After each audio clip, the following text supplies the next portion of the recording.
Hi అండి, అందరికీ నమస్కారం అండి. ఫ్రెండ్స్, మనకి ఇప్పుడిప్పుడే మరొక బ్రేకింగ్ న్యూస్ అప్డేట్ అయితే రావడం జరిగిందండి. అది కూడా ఉద్యోగులకు రేవంత్ సర్కార్ గుడ్ న్యూస్ అంటూ ఇప్పుడే మనకు ఒక లేటెస్ట్ అప్డేట్ అయితే వచ్చిందండి ఉద్యోగులకు సంబంధించి.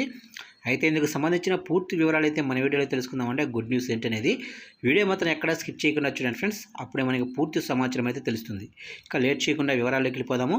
ఫ్రెండ్స్, నాదొక చిన్న రిక్వెస్ట్ ఫ్రెండ్స్, ఇంతవరకు మన ఛానల్ని ఇంకా ఎవరైతే సబ్స్క్రైబ్ అయితే చేసుకోలేదో సబ్స్క్రైబ్ అయితే చేసుకోండి.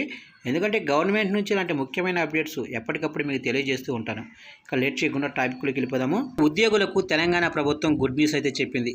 దీర్ఘకాలికంగా ఒకే చోట పనిచేస్తూ బదిలీల కోసం ఎదురు చూస్తున్న ప్రభుత్వ ఉద్యోగుల బదిలీలకు తెలంగాణ ప్రభుత్వం అనుమతిచ్చింది. ఇక 2018 తర్వాత సాధారణ బదిలీలపై విధించిన నిషేధాన్ని ఎత్తివేస్తూ ఉత్తర్వులు జారీ చేసింది. ఇక ఈ నెల 5 నుంచి 20వ తేదీ వరకు ఈ ప్రక్రియను నిర్వహించేందుకు అనుమతించింది. ఇక ఈ ఉత్తర్వులతో చాలా ఏళ్లుగా ఒకే చోట పనిచేస్తున్న ఉద్యోగులకు బదిలీ అనివార్యం కానుంది. ఇక జిల్లాలో పలువురు జిల్లా స్థాయి అధికారులతో పాటు ఉద్యోగుల బదిలీ అనివార్యం కాబోతుంది. ఇక తెలంగాణ ప్రభుత్వం బదిలీలపై నిషేధం ఎత్తివేస్తూ తీసుకున్న నిర్ణయంపై ఉద్యోగులు సర్వత్రా హర్షం వ్యక్తం చేస్తున్నారు.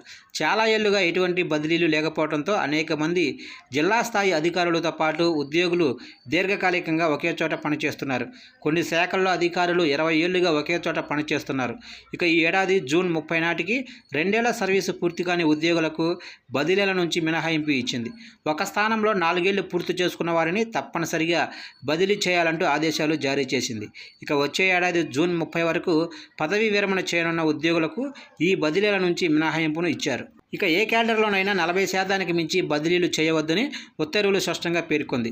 దీంతో దీర్ఘకాలికంగా ఒకే చోట పనిచేస్తున్న ఉద్యోగులు, బదిలీల కోసం దరఖాస్తు చేసుకున్న ఉద్యోగులు తప్పనిసరిగా బదిలీ అయ్యే అవకాశం ఉంది. ఇక గతంలో బదిలీల కోసం అనేక సార్లు దరఖాస్తు చేసుకున్న ప్రయోజనం లేక ఉద్యోగులు బదిలీల కోసం వేచి చూస్తూ వస్తున్నారు. ఇక తాజాగా తెలంగాణ ప్రభుత్వం తీసుకున్న నిర్ణయంతో బదిలీల కోసం వేచి చూస్తున్న ఉద్యోగుల్లో ఆనందం వ్యక్తమవుతుంది.